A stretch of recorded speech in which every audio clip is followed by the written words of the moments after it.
Bienvenue sur Regatta, le magazine de la régate et de la course à la voile.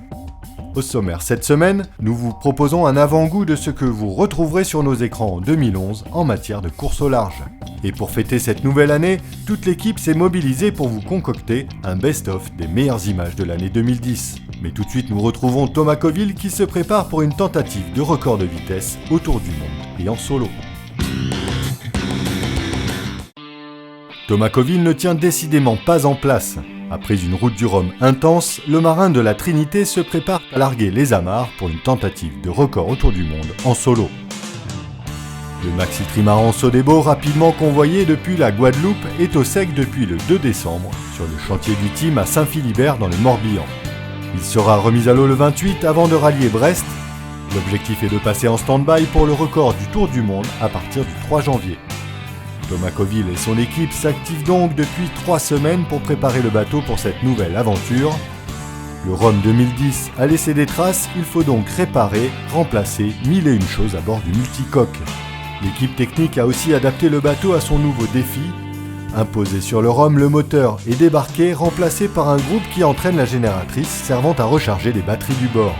Outre un gain de poids de 300 kg, Thomas Coville pourra sereinement alterner entre le groupe et l'électricité produite par l'éolienne et les panneaux solaires. Mais la grande nouveauté à bord de Sodebo, c'est l'installation d'un chauffage. Celui-ci fonctionne au gasoil et chauffe l'intérieur de la coque centrale, là où Thomas peut, entre autres, faire sécher ses vêtements détrempés. Une connexion permet aussi de chauffer l'habitacle où le marin vit, travaille, dort et mange. Thomas Coville repart donc autour du monde chasser le record de Francis Joyon, 57 jours, 13 heures, 34 minutes et 6 secondes, établi le 19 janvier 2008. Thomas prendra peut-être sa revanche car rappelons que la même année, il avait dû abandonner sur casse matérielle sur le même parcours. La saison course au large 2011 s'annonce passionnante et avec une actualité aussi chargée, on risque de ne pas s'ennuyer. L'année 2011 s'annonce comme un cru exceptionnel. En effet, le programme devrait nous en mettre plein les yeux.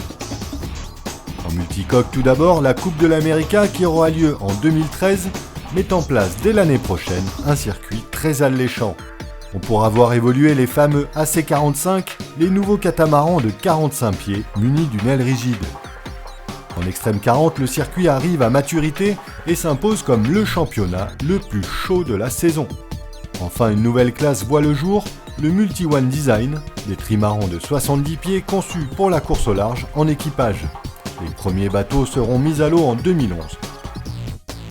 Mais les monocoques ne sont pas en reste pour cette nouvelle saison. Le World Match Racing Tour nous fera profiter des images des meilleures confrontations tactiques et techniques.